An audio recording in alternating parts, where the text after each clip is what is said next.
श्री स्वामी समर्थ। श्री स्वामी चरित्र सारामृत ग्रंथाची फलश्रुती आज आपण पाहणार आहोत। प्रत्येक अध्यायानुसार काय फलश्रुती आहे ते पाहूया। अध्याय 1, घरातील शुभ कार्य निर्विघ्नपणे पार पडतील। अध्याय नंबर 2, प्रवास सुखकर होईल। अध्याय नंबर 3, शासकीय कामकाज लवकर पूर्ण होईल। अध्याय नंबर 4, घरात अन्न कमी पडणार नाही। अध्याय नंबर 5, गुरुजवळ हट्ट करू नये। अध्याय नंबर 6, संपत्तीचा गर्व होणार नाही, चोरी टळेल। अध्याय नंबर 7, सद्गुरु प्राप्ती होईल। अध्याय नंबर 8, संबंध बाधा नाहीशी होईल। अध्याय नंबर 9, अंगी दानशूरपणा येईल। अध्याय नंबर 10, संतती प्राप्त होईल। अध्याय नंबर 11, गुरुसेवा घडेल व गुरुकृपा होईल।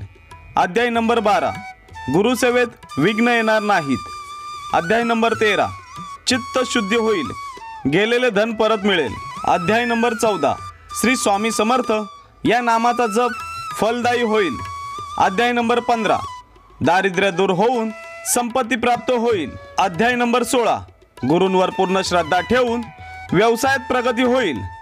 अध्याय नंबर 17, गुरुभक्ती उत्तम होईल, गुरुकृपा होईल।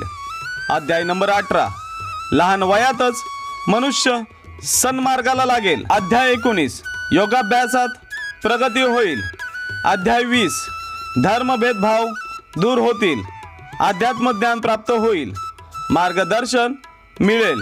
अध्याय 21, संकटातून सुटका होईल। अशा प्रकारे श्री स्वामी समर्थ सारामृत या ग्रंथाचे 21 अध्यायाचे आपण फलश्रुती पाहिली। ज्यांना आपल्या जीवनात स्वामी सेवेने खरोखरच घडून आणायचे आहेत त्यांनी दिलेली स्वामी सेवा करावी।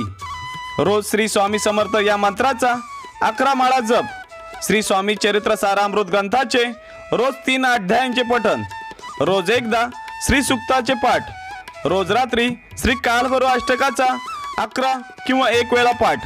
ही सेवा नित्य केल्यास पत्रिका नशीब किती खराब असू दे, स्वामी तुमच्या प्रत्येक स्वप्नांची पूर्तता करतील। तुम्हाला हा व्हिडिओ आवडला असल्यास आत्ताच सबस्क्राइब करा आणि शेअर करा। श्री स्वामी समर्थ।